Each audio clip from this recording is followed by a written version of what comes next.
Okay, Yeah, there it is. I did.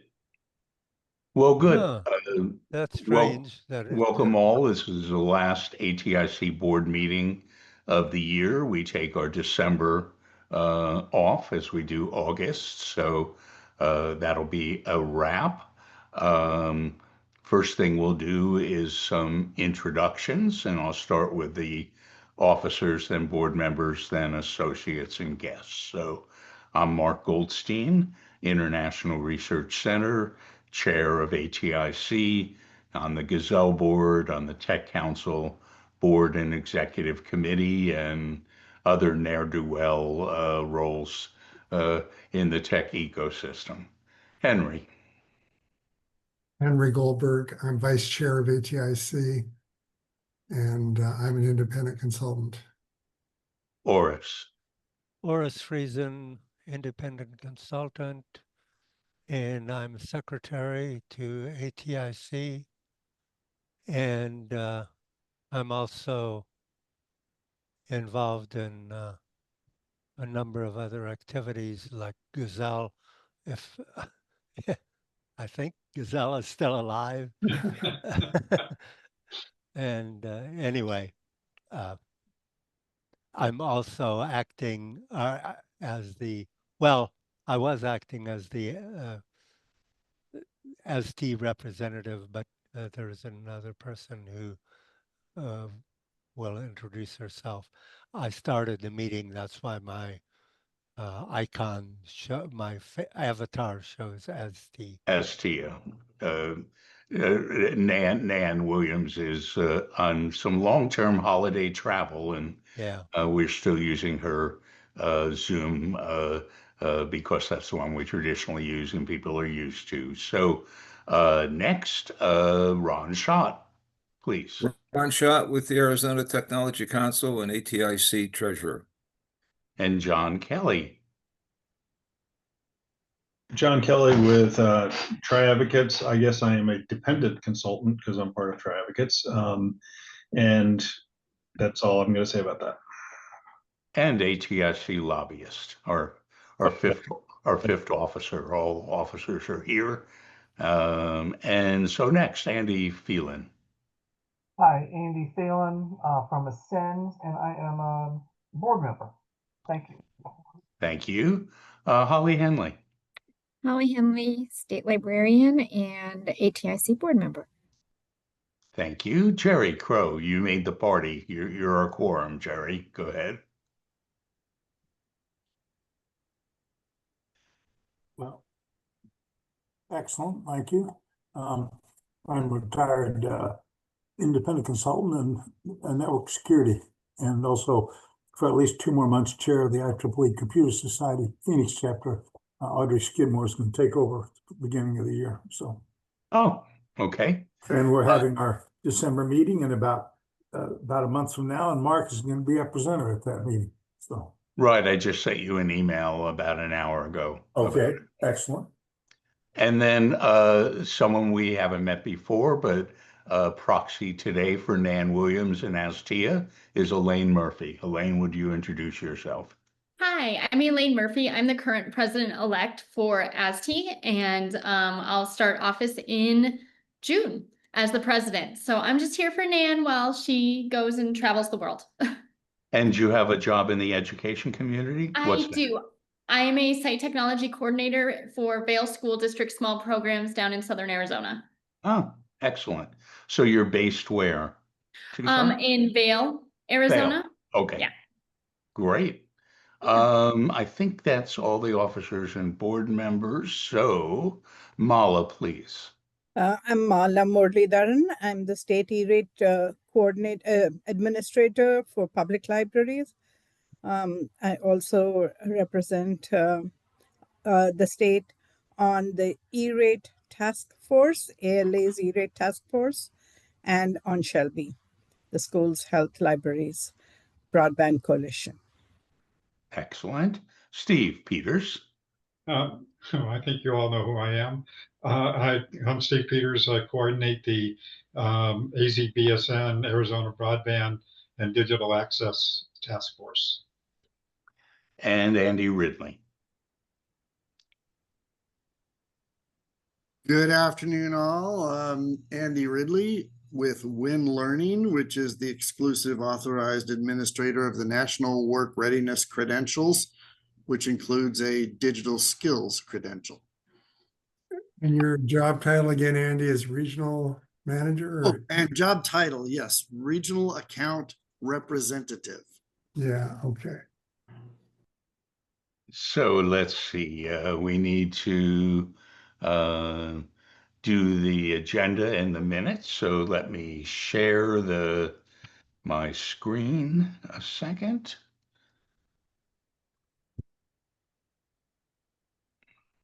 Where's my share?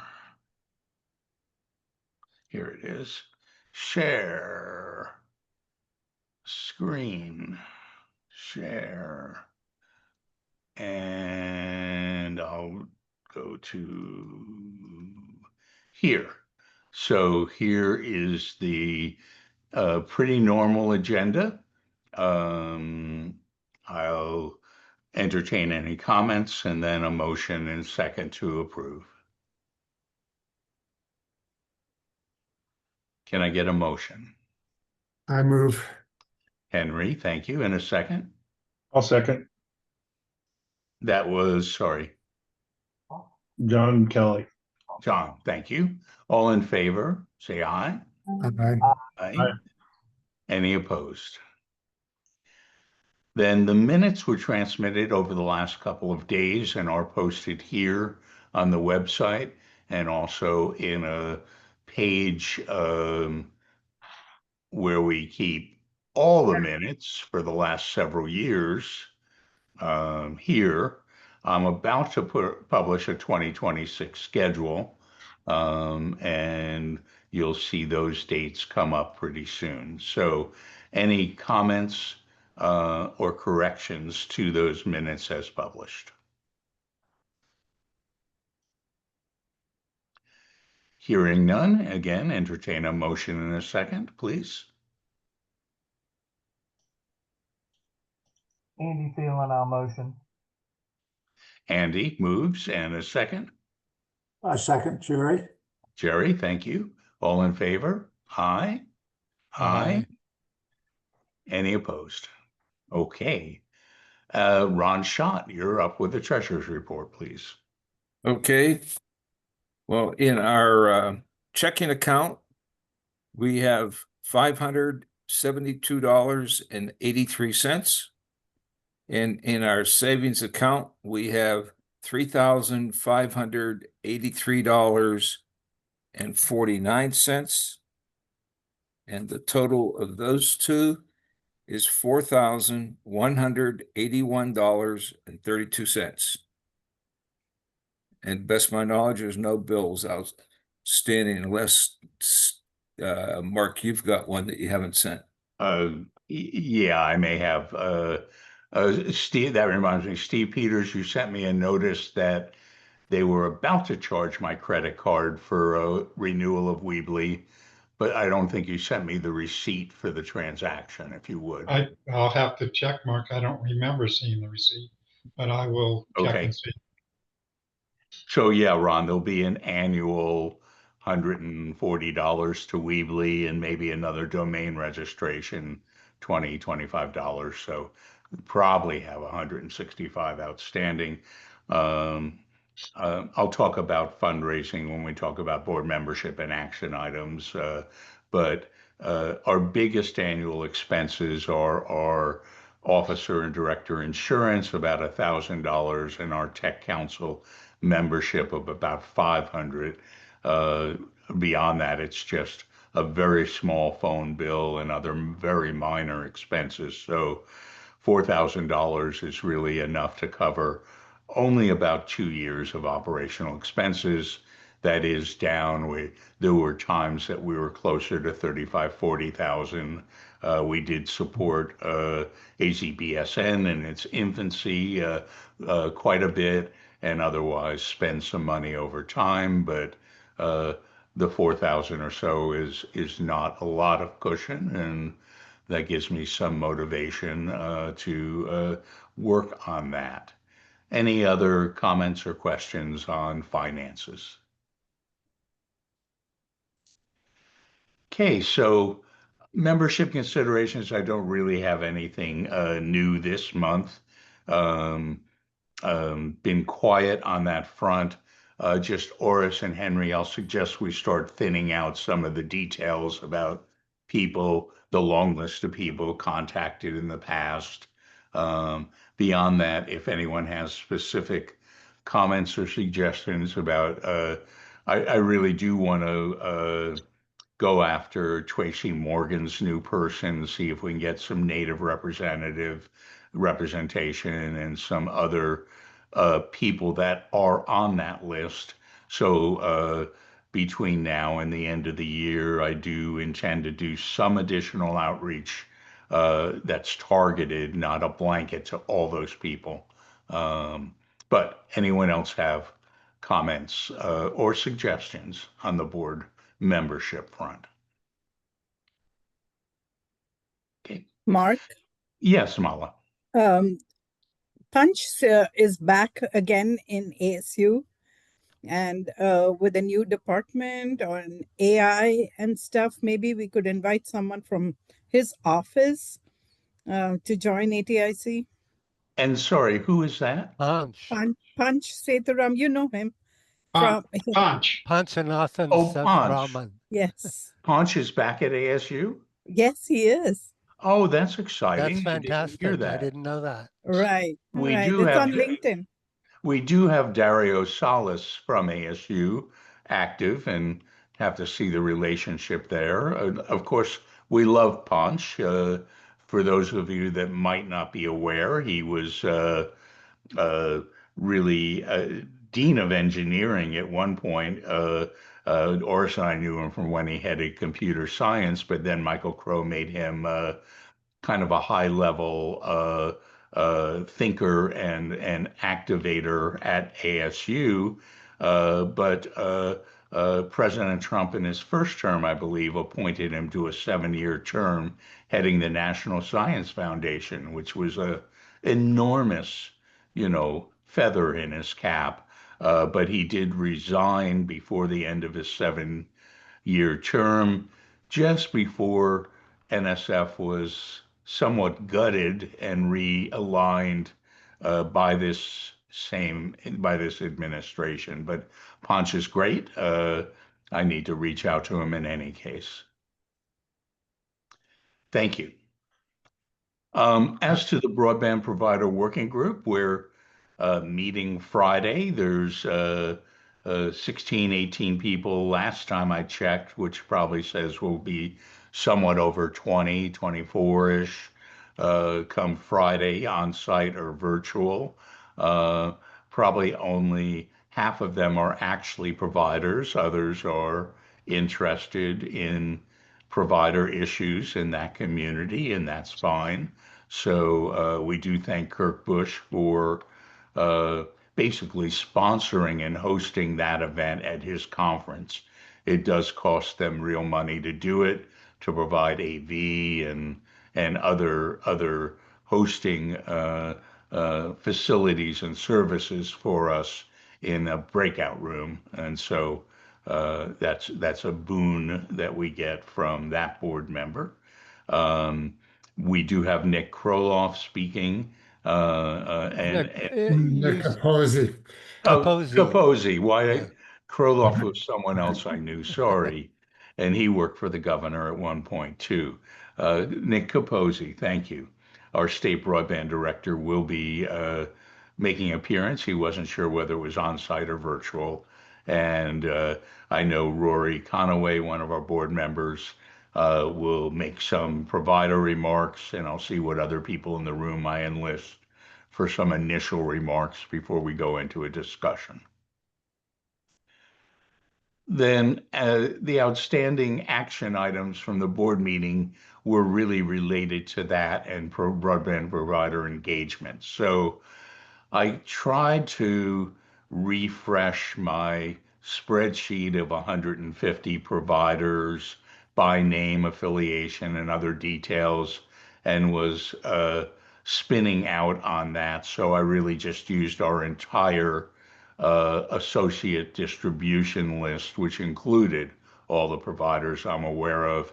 And Oris and Henry, I don't really intend to now go back and work that spreadsheet per se. We'll see whether a need for that separately develops. But I did send out 3 weekly messages, and that message did now include a new paragraph seeking sponsorship for ATIC combined with AZBSN.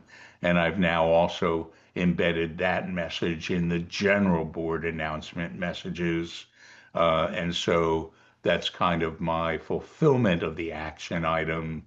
To date, I also was introduced by Brian Daly to a gentleman, LJ Godfrey. I thought Tara Thuy, who's the VP of AT&T for Arizona, New Mexico, would be our best regional, management person. But Brian, when I invited Tara to speak at the event Friday, Brian flipped back that it really would be this gentleman, LJ Godfrey, who has kind of a government affairs role for the Southwest. I don't have his exact title handy. And so I've been having some communication and expect to meet with him. And one of the issues I raised with AT&T's early and steadfast support of ATIC through the 90s and John Badal in those days, and continuing with Jerry Fuentes, and our desire to kind of refresh and refire that relationship. So those have been my recent actions on those fronts. I think that LG Godfrey hasn't he participated sometime in the past, quite a while ago? I didn't have his email. I didn't recognize his Oh, name. maybe not. Maybe I'm So, confusing him with someone. he's not on my distro of Okay. 1,100 people, and usually I pick up anyone I ever Yeah. actually have contact with. So new to me, it seemed. Okay. But I have engaged, and he asked to schedule a meeting. Oh, but I should also say on the board membership front, stepping back a bit, that Michael Holcomb of the Arizona Telemedicine Program, who is a board member, replacing Janet Major, did attend the last meeting. He does now have a new and permanent director, as does Melanie, who works for him in kind of Janet's old role. And he is scheduling a meeting for Dr. Finkelstein and Mike Holcomb and I for next week to talk about their continued participation, whether Michael or Melanie should participate on the board, and what the value proposition is. That's a case I have to make to Dr. Finkelstein, who's new to Arizona and to the ATP program, but I have that iron in the fire as well. So Mark, just FYI, Melanie's also planning to schedule a meeting for me with Dr. Finkelstein. Oh, good. So I hope we don't confuse him too much about Okay. who does what. So we should chat about that a little bit. Okay. He said he is interested I in- have floated actual times, and Michael is on that meeting. So I'm going to let that flow. But certainly, if I have that meeting first, I will brief him on ACBSN and our interrelated roles. Yeah. Great. Because she has talked to him already about AZPSN. So just FYI. Great. Good to know. And then for the broadband office, we'll get more of a briefing Friday from Nick Capozzi. Those of you that do attend that meeting, and Henry, I hope if you're up for it, you may take notes from that meeting that we can, share Right. broadly following. Did that last year, yeah. Right, and those were great. And we combined those with some pictures, and we had a good after action report. So, the BEAD proposals are under consideration. There's several things in the BEAD process that I'll only briefly mention here today.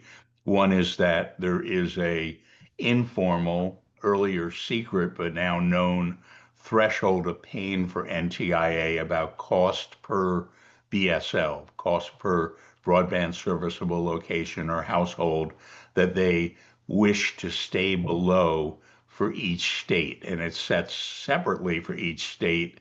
And it's a weird 65 and 85% of the applications as submitted, plus 15% over the 85% benchmark rate is the maximum rate they would like to fund. But I would say virtually every state and territory is pushing back and trying to make the case why their specific proposals are still warranted and shouldn't be redlined out. So in Arizona, there's probably 3 or 4 proposals that cross that threshold. Nick, last time I talked to him, seemed reasonably optimistic that we would prevail with those proposals, but that remains unknown and in NTIA hands.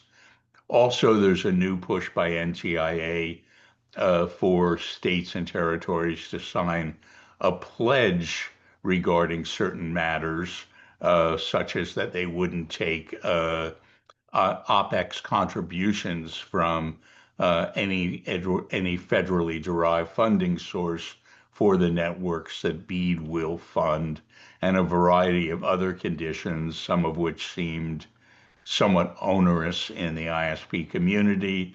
And there's also a push that they would also not make awards to states and territories that had affordability requirements on their providers for cost basis. So that's some of what's happening in NTIA. John, did you have anything else on the BEAD front that you might be aware of?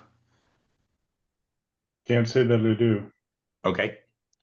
So there is now a NDIA lawsuit regarding the digital equity funding, and I believe some of the states, Mala, is there a state, a group that's also filed suit about the state digital equity funding or not? There are some states that have joined together and Right. fund, and they don't go under a particular banner or anything. They are just a group of Right. states that have broadband offices and others that have applied. And in Arizona, that was a $16 million competitive grant program that was on the street. People were already responding to when the NTIA clawed back that funding, basically terminated the program. But the contention of NDIA and states is that this is congressionally allocated money signed off on by some version of the executive branch, and that the current executive branch does not have the authority to not spend duly appropriated and approved dollars. Oh yeah, and the one other issue is what we call non-deployment funding. So of Arizona's $993 million BEAD allocation, a few million were reserved for operational expenses. I believe 512 million was provisionally awarded, leaving some 400 million in non-deployment funding. And that could be things like workforce development, digital navigators, devices and services to disadvantaged communities, potentially even middle mile infrastructure. NTIA has been quiet since their June recast of the whole program, saying that that decision was pending, and there, is some expectation they will also try to claw that money back, but there is also a great clamor from governors and congressional delegations not to do that. But that's a big shoe we're waiting to see drop this holiday season, is what their actual policy declaration will be on the use of non-deployment funding or non-use of it. So pretty interesting and complicated times there. Steve, you want to give us an AZBSN update? Yeah, I don't have a whole lot to report, Mark, but I did want to take a minute to share a webpage with you about our presenter next week. And Mala, I think you will particularly find this particularly interesting. So if you don't mind, I'm going to just take a second here Sure. to share this. So this is Mohan Tanaru. I've known Mohan for probably 15, 20 years. I met him when he was head of the MIS department at the University of Arizona. He has been traveling all over the world and doing all kinds of related research. Hold on one second here. And he is going to be presenting next week, and then we're going to look at some ways to partner with him and take advantage, particularly with the healthcare initiative that we have going on. I'd like to just take a minute to read this one paragraph, and you also can read it. But Dr. Mohan Tanaru is an adjunct professor in the Division of Public Health Practice and Translational Research in the Mel and Enid Zuckerman College of Public Health with the University of Arizona, both in Tucson and Phoenix, and a senior investigator in the Global Health Initiative at the Henry Ford Health System in Detroit, Michigan. He's also an emeritus professor of MIS of Oakland University. He taught at the University of Arizona, Oakland University, Syracuse University, University of Wisconsin at Madison. He was the former dean of the School of Business and the founding director of Applied Technology of Business program at Oakland University and department head of the MIS at the University of Arizona. And I don't know what the latest status is, but that MIS department was one of the top MIS departments in the country for a number of years. His research covers areas like knowledge and decision support, IT strategy, and systems and service modeling, and more recently in digital health and healthcare leadership and management. So I'm going to stop sharing, but I just wanted to just give you a sense of his that's great. credentials. And so, like I said, I've known Mohan for a number of years, kind of lost track of him after he left Arizona. And then he came back and contacted me, and we've been communicating on and off. And so I contacted him this week because the issue of healthcare has been coming up and has been of interest to AZBSN and so forth in recent times. So I contacted him and talked him into coming to present to us next week, and then we'll look at some ways. And it's particularly interesting because he's also looking at, I know this will surprise everybody, at AI and what implications that has for healthcare. So, and obviously he's a technologist and understands and is committed to technology. So he's going to be, I think, a good asset for us going on into the future. That's tomorrow morning, right? That is tomorrow morning. Great. No, I'm sorry. That's next week. Oh, next week. Okay. Next week, is the 20th. Next week is Mimi Aguila. So, you know, everybody, we've been hearing all the time about AZ Strut and the great work that AZ Strut is doing. But here in Tucson, we also have a great organization who's doing a lot of similar kinds of things. They are doing really awesome work too, and haven't gotten nearly the recognition and acknowledgement that they should. So Mimi is going to join us tomorrow morning and give us a look at what We Care Tucson is doing. Great. So that's the agenda for tomorrow. I don't have anything else really to report, but I do need to, Mark, as you were talking about, I do need to raise at least some money because we do have some expenses, you know, pay for Zoom and a couple of other things. And so we do have some, I've been very careful about saving at least $1,000 or $2,000 right. to be able to cover those expenses, but we need to do more of that. I have had several people have stepped up. I had some folks step up to pay my travel expenses to come to Phoenix. Right. And for the mission event and a couple of other things. And so I've been fortunate to be able to do that. But it's time to do something here. So anyway, that's... Yeah, and people are considering their, you know, 2026 budgets. So, you know, that's why, you know, you saw my brief message that's embedded in all my recent messaging. But I think you and I should talk a little about targeting, you know, some people more specifically. I'd like to see us raise enough money that some of it can actually go back to paying you, you know, would be nice as well. I know you'd appreciate that. Yep. So good. Okay. So I don't think I have anything else. Okay. There's another initiative that I'm working on, but I can't, with talking with ASTI and Mala and several other people, but I can't talk about it publicly at this point in time. You just did. I know, but I can't tell you more. Okay. A teaser for. Yep. Okay. You'll hear after the first of the year. And then Elaine Murphy, would you come on and give us a ASTIA update, please? Absolutely, thank you. As incoming president, your term starts January? July or June. July. June. June. Okay. June. It's right before the education fiscal year. So just Nan wanted me to share, and I've lost my chat, but Nan wanted me to share just our events link for what's happening in AST. We just finished up our fall conference, and our next event will be the STEM Unconference in February. So that's we're kind of in a just a lull until February. Holiday lull, right? Holiday lull, and then we'll get going with the STEM Unconference, the second annual cybersecurity conference, and then the CI and IT conference in April. So And our minutes usually reflect those specific meetings as well as your general event link. So Awesome. Thank you.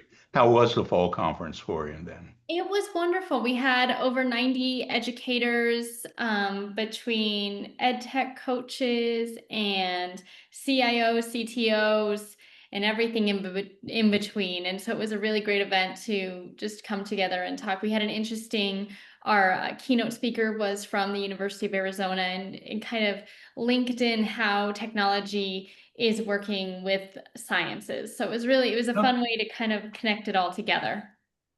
Excellent.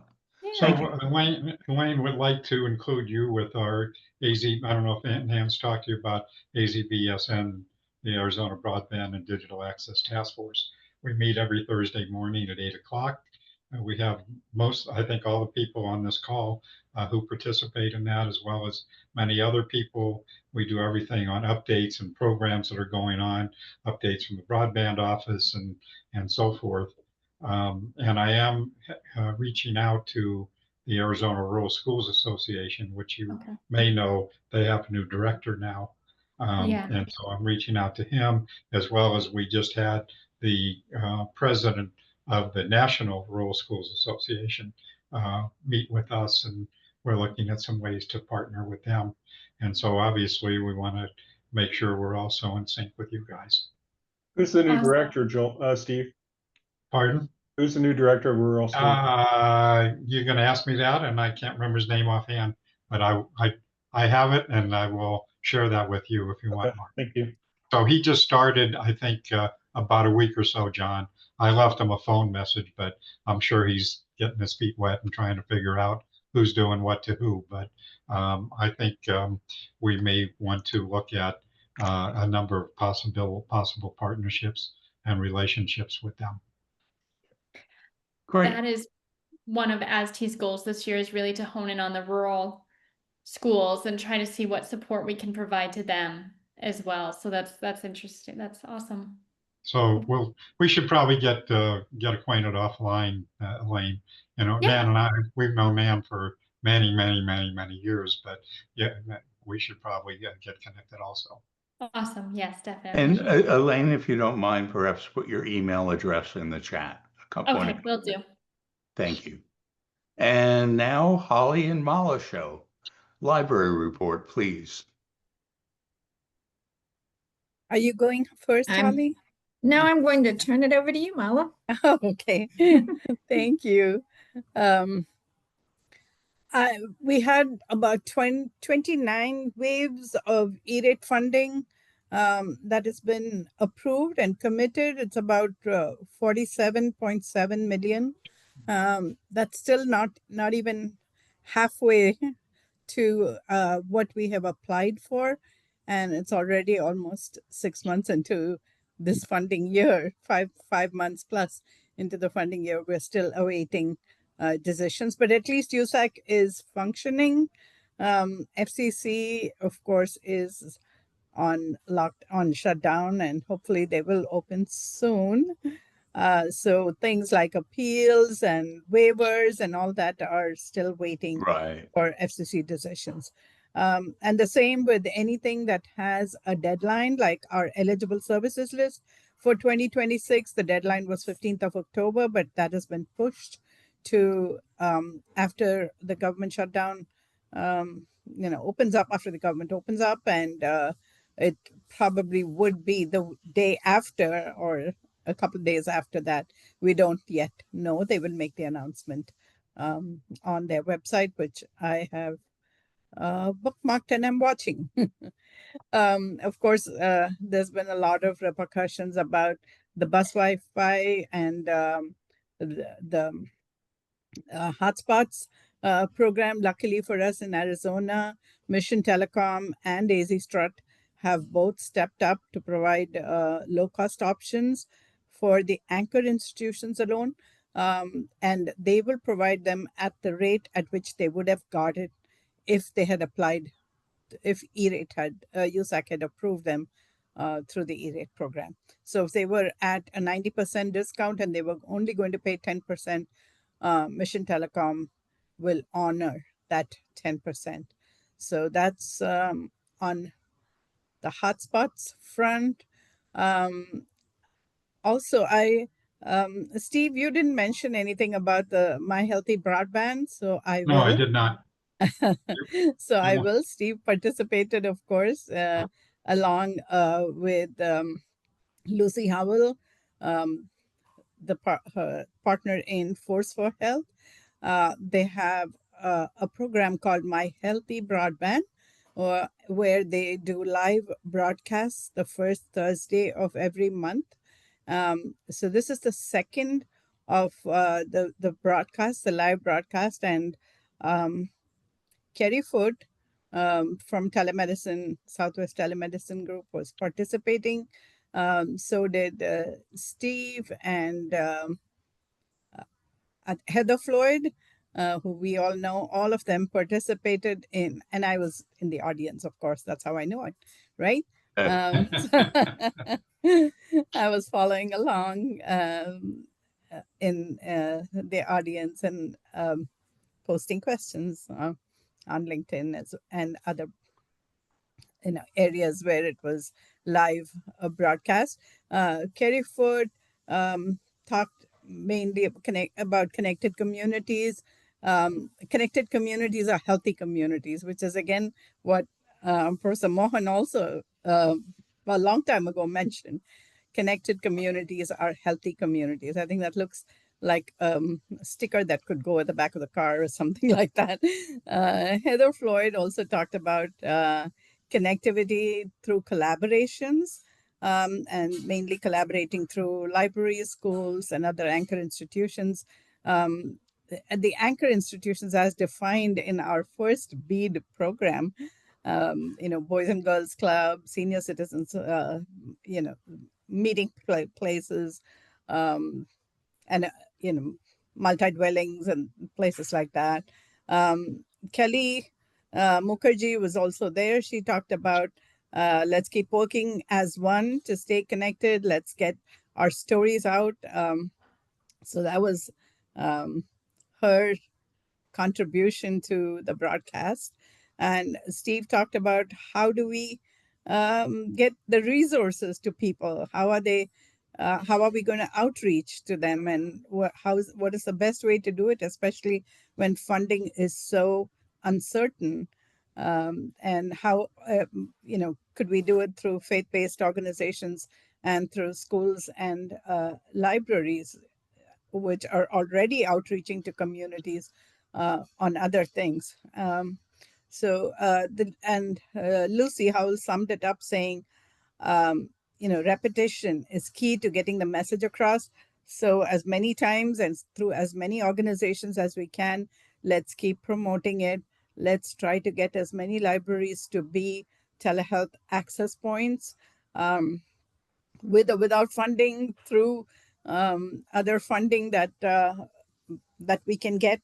Currently, we have something called a potluck program where Humana has contributed funding through Aging Arizona to help people, seniors especially, get to places where they can have a telehealth meeting with their doctors, especially because they still don't have telehealth, they don't have internet access at home.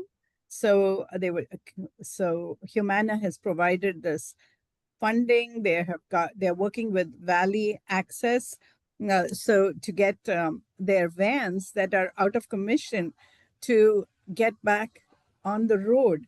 It's difficult to outfit a new van to be a telehealth operation or even a bookmobile. But if there is an older van that is out of service for whatever reason, the grant allows for getting whatever repairs need to be done to get it back on the road. And right now they're doing it in Santa Cruz County. They're trying to get it through to Pinal and Cochise next. So we're working still on trying to make sure that through the Spotluck grant, we are able to do it. They also, I provided them with the list of equipment that we gave the pilot programs, and they are ready to duplicate it for some of the libraries that are en route. So the van can actually be a stopping point. Libraries can be the stopping point for the van for them to do a telehealth appointment with their doctors at the library. They're also working with the nursing college at U of A to provide for nurses. Many of the nurses are doing their program online, so they don't have to really travel too much. They may be in that area, and they have a listserv of nursing students as well as retired nurses who live in each of these locations, so they can volunteer their time. And we're talking just about volunteering right now because there's no way to pay these student nurses. They do get credit for the work that they do towards their degree. So that's the health program. Has anyone here attended AnchorNet's, Shelby's AnchorNet last month?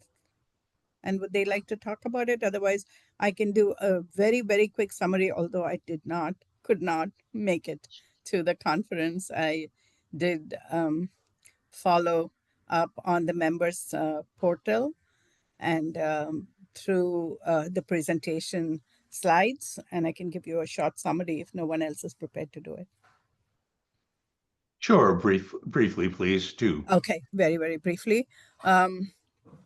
The four key things that I picked up at looking at the presentations were, one, that it's no longer a luxury to have internet service. We all know that. This group especially knows that, and strategic infrastructure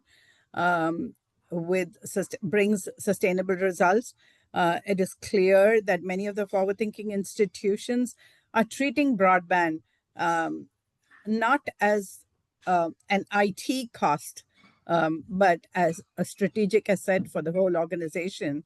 And the recurring theme was to build for longevity, not for, how can I just serve my community for the next year or so.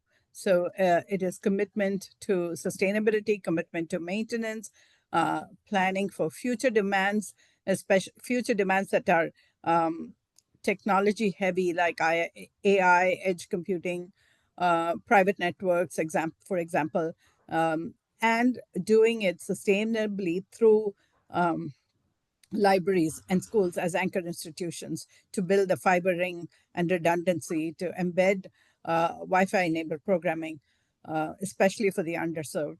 They talked about governance and trust and emerging technologies, and governance and trust again was the trusted organizations happen to be libraries and schools. So that is again and again, they stress that factor. The other point that I picked up was that there needs to be active adoption and participation. Again, libraries are not new to helping people adopt broadband. So again, they talk more about how libraries were already doing this, but need to be supported sustainably and funded. in order to do this.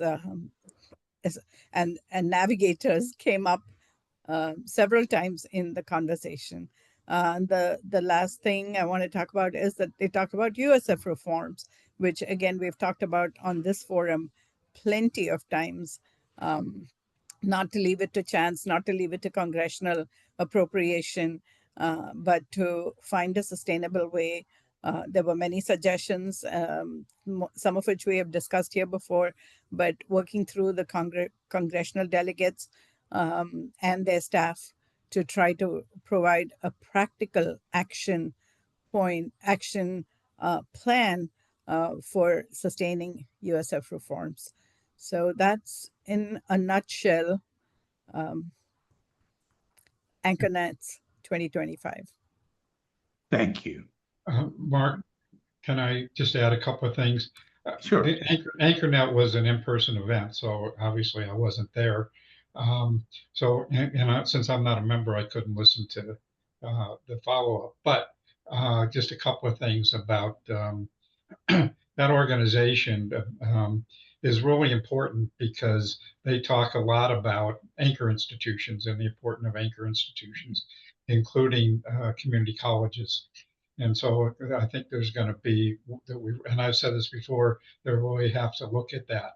And I think the one thing that came up, Mission Telecom had an event just recently and in other forums, the issue has been coming up over and over again that rather than talking about digital equity and digital inclusion, which for a variety of reasons is a red flag for a lot of people, that we need to be looking at from a funding perspective, to not be looking at necessarily at funding for digital inclusion, but to be able to remind people about how broadband and the digital inclusion services, whatever we want to call it, supports education, healthcare, social services, and so forth. And we should be looking at where that kind of funding is, rather than just looking at quote digital equity money, particularly because that money is going to be hard to come by in the near future. The last thing that I wanted to mention is that Connecting Humanity and NDIA are leading a group which I'm participating in, called an All Fund Task Force. They're doing some really good work in trying to look at, and they're looking at some of the same issues I was just talking about, is how do we look at other sources of funds to be able to support digital equity, and again, to tie it into what's the benefits to be able to do this, and where is that funding other than looking at digital equity money. And I think those are really important issues that we have to look at as we look at sustainability on into the future, regardless of whether we get this other money comes in or doesn't come in. It's only one piece of the puzzle at this point in time. A $400 million piece of the puzzle, but yeah, but it's, but in many cases it's a one-time shot, and then it may be gone again. And so it's from a sustainability perspective. Understand. It's so anyway. I mean, it certainly would be nice to have that money, but first of all, we can't depend on it, and secondly, it still isn't going to address all of the needs out there. The sustainability. Understand. Yeah. Good point. Anyway, just wanted to share those things. Any questions for Holly and Mala then? Good report as always. Thank you.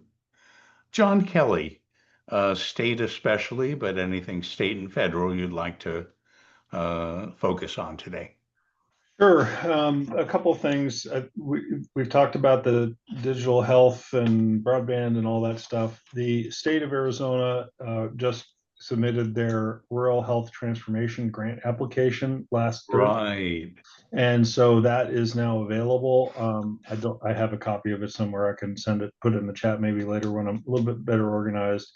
It's about 65 pages in length. It has an emphasis on innovation and technology as a portion of it. They can't use any of that money for broadband, but they want to make sure it's complementing the broadband investments. So there will definitely be a relevant connection in that space. There's a lot of emphasis on workforce. and preparation and making sure that we have allied health professions and training capable. So I know that stems into a lot of work that this group is interested in as well. So they expect to hear by the end of the year, I think December 31st, as to what their award will be. The potential award is about $200 million a year for 5 years, so a total of $1 billion over 5 years, of which they've dedicated about 57 million of that per year to workforce development. Now, just as a note of caution, given the current environment, political environment, I think we can anticipate the amount of money that will actually be dispersed will be somewhat less than that, and maybe for not as long as that. But that is at least the plan at the moment. So something to keep an eye on, and I think, again, very complimentary to the work this group does. I know that we all talk about data centers. Data centers have been in the news a lot lately. There's going to be a lot of policy initiatives coming up at the legislature this year, both positive and negative for data centers. There's a lot of different activities related to that. So I'll keep you all informed of that. There's everything from eliminating data center tax incentives because we've got plenty, we don't need any more, is the position, to another side that wants to preempt local government from having any say over what data centers can and cannot do and where they go, or where they go and don't go. So it's going to be a hot topic. Not to mention the fact that there's an ongoing tariff rate case at the Corporation Commission that would have some significant impacts on data centers. So lots and lots of things going on there. There has been some discussion lately about, mostly with the community colleges and the universities, about what they're calling a mobile learning collaborative. And that phrase is absolutely without any meaning. What it really means is, and this is something that goes to one of our friends on the call here today, this concept that students are earning credentials and certificates from some institutions, and they don't necessarily transfer easily or are recognized easily or are trusted easily by other institutions. And so the concept is that there could be a statewide, and there's different phrases for it. Some calls a LERS or a digital wallet, where those trusted credentials could be validated and then shared more readily from one institution to another, and also to the employers. So that as students earn their credits and credentials and capabilities and skills, that those are recognized and made easier to manage and track. So I'm fascinated by this concept. There's a lot of what I would call cul-de-sacs in the pathways we have for education in the state, and I think this may have the intended or unintended impact of maybe lowering some of those barriers and making this choice environment we have in state more productive and more predictable. And I think that's a good thing. So I'm really excited to learn more about what they're thinking about. The usual thing that happens with things like this is that I'll just say, just hypothetically, a large university that prides itself on innovation will go, I'll build that, and then everybody else will have to comply. And that's not how this works. This is a kind of a meet me process where everybody gets a role in determining how this system is going to work. So I think it's going to be a very interesting process to see how that emerges, but I'm pretty excited about it. Fourth topic is, you mentioned AZ Strut, and obviously this group has been very supportive of AZ Strut. AZ Strut is now co-located with a nonprofit organization that I've been involved with for years called Treasures for Teachers. It's located in Tempe, and it provides free and low-cost school supplies for teachers. So the synergy between AZ Strut and the teacher community has been strengthened, and it's a good partnership. So I'm very happy about that. And then I know that it's good to have ASTI on here because I know the Tech Council is interested. They got legislation passed to try to expand computer science in the schools in Arizona, and they're going to try to figure out the next steps around that for the coming year. So those are some of the top of mind policy issues. There's things we can predict, things we can't predict, but at the moment, with 2 months before we start the legislative session, almost exactly. This is what we know right now. Happy to answer any questions or pretend to answer any questions you have. So last session, Yuma was had legislation that gave them a special economic development zone related to broadband.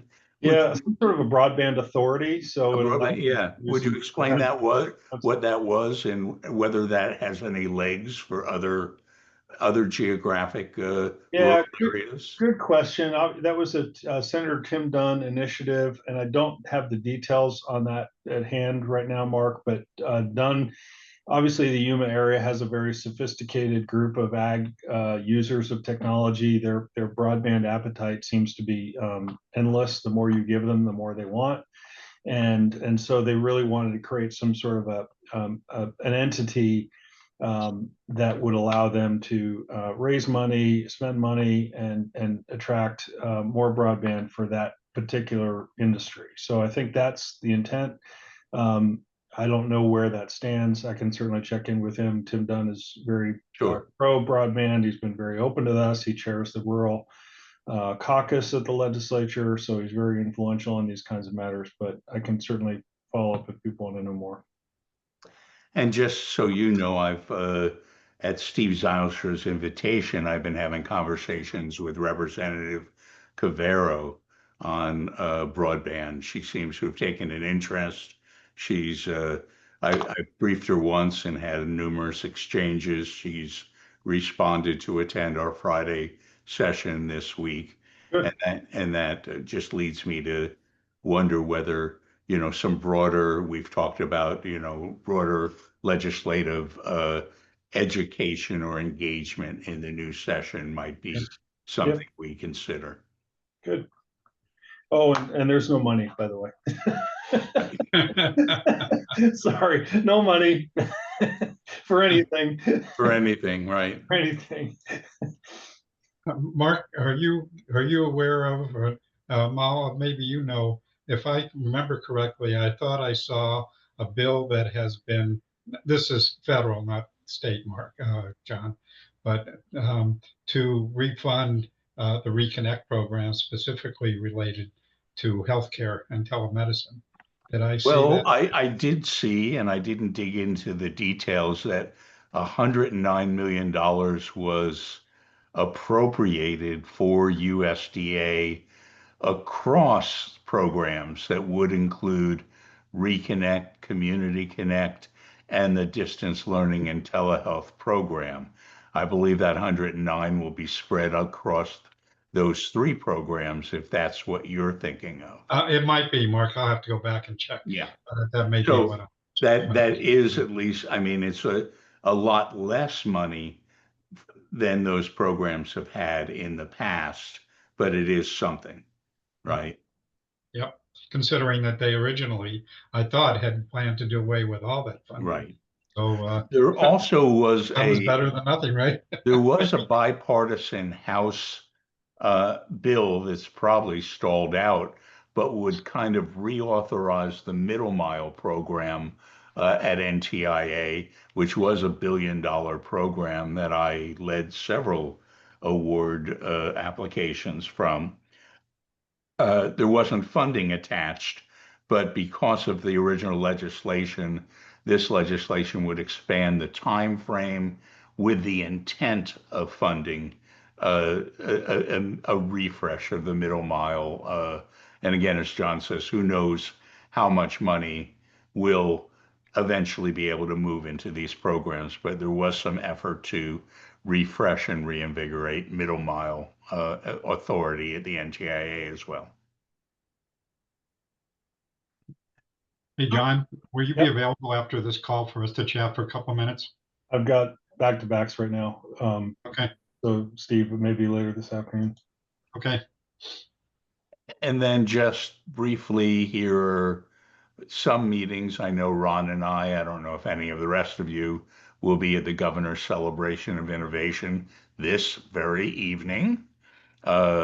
We have our own breakout meeting at the data center conference on Friday that we've talked about, and I'm still tracking the Tech Council and ACTRA's cybersecurity breakfast, but I will refresh this list with things that are coming up in the new year, as well as our own calendar of events. You can see here I've already locked in clear dates for January, February. What I generally have to do is make sure we don't, our second Wednesdays don't fall on religious holidays or federal holidays, and do the full list. But I at least got January and February dates cleared. I will clear the rest, and I will do some new event listings as well. With that, that's official business, and glad to entertain any, comments, questions, announcements anyone may wish to make. What was the name of that senator you met with, Mark? I didn't catch it. Representative Cavero, I think it's maybe Julie. I don't use her first name. How do you spell her last name? Cavero. Okay. Or RRO. I'm going to actually have to check, Henry, whether it's single R or double R in Cavero. It's one. I think it's a single R. One. John says one. And is it Julie? John? I'm drawing a blank myself. Yeah. We can confirm, Henry, but He's very knowledgeable on cyber. Her ex-husband does cybersecurity for the IRS here in Phoenix. And so she's very bright. I've enjoyed talking to her on a number of occasions. okay. Well, if you want to grab the chat, now's the time to ask for it by clicking the three ellipses in the top right of the chat and saying save chat. I know for me, I don't see a save until I close out the meeting, and then it pops up in a window explorer. So if you don't see immediate action, that's why. You'll see it when you do close out Zoom. So we'll leave the bridge open for a couple of minutes, but call it to a close, I think. Thanks, everybody. And Junelle, thank you, John. And single R. Junelle, Julia was somehow, Junelle was unique enough that I hadn't burned that in my mind, and I don't use her first name. So thank you. Okay. Good. We're at an end. Have a great holiday season. Healthy, happy family and friends. Thank you. This is Andy. If you and Steve have a quick second, I want to ask a quick question. Sure. The Big Data Southwest IT Summit AI Summit on Friday. Yes. Is there any kind of an expo station for vendors going to happen there? I've reached out by phone and by email and haven't received any response from Big Data Southwest. There are just a couple. The sponsors have a table. So generally it's not an exhibitor show, but generally the sponsors have a table, and usually the SciTech Institute that helps staff with some of their CSOs have a table. So to exhibit, I think you would have to be a sponsor, but I can give you Kirk's direct email if you don't have it. I have. Yeah, that would help. Reply all. Let me have that and then cut that and put it in the chat, Andy. Hold on a second. So you can reach out. I mean, I'm sure he's a little busy.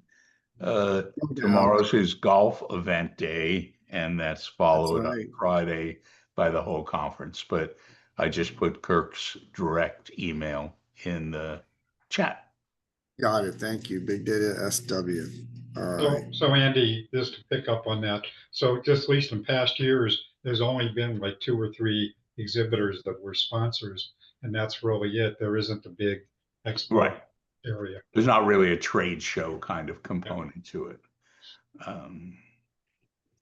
Yeah, I get it. I just thought I'd ask because, it is a summit, and it is at a convention center. And I couldn't find anything on the website, and I didn't get any responses from phone call messages or email Sorry. message. The But if email you- messages went to the info@bigdatasouthwest. Okay. So who knows who's reading But that? if you do register and come on site for our 2 o'clock meeting, I believe there's like 2 conference sessions and then the reception that follow that you're welcome to, attend, all complimentary. If you want to attend the full day, you have to pay, half of the $4.95 with the discount code to be able to start in the morning. But to come at 2 o'clock and enjoy the rest of the day is free. So I got it. if you're interested, and I don't know that you'll even get a response because he's going to be busy, but I can give Yeah. you Kirk's cell phone number and you can send him a text, and you may or may not get a response just because he's overwhelmed at this point. Well, I think just to keep it on, not getting too personal, I'll do the email, and then, if he doesn't have time to notice it, that's fine. Cause it sounds like you two have the answers already, that it's not that kind of thing. And so, I think I already got the answer, really. Wow, Heather Floyd is joining just now as we're closing. Hello, Heather. Oh, well, wonderful. I'm glad you guys had a good meeting then, it sounds We like. did. You're done already. I will say I did put this on my executive committee's radar, and we are going to talk in December to move that meeting so I can be a regular attendee on this meeting. Ah, excellent. I'm sorry you missed it. We went through various state stuff. John Kelly had a good report, but Oris and Henry will document that in the minutes. Sounds good. And I know look you're conflicted out on Friday. Thank you for your message about that from joining us at the broadband provider working group. So I hope that meeting goes well as well. thank you. But we are actually at a close. So, but good to see you. Best holiday wishes, which we've already been expressing for family, friends, and the rest of the year. So. Take care all, Oris. I think I'm going to kill the recording. Okay. Right. Stop your recording, and we'll probably have to have Nan send us that link from the cloud, or you as co-host may be able to. Yeah, we may be able to find it, sign in and find it. I'm not sure I can. Well, I don't know. Yeah. But Henry, generally, I know you send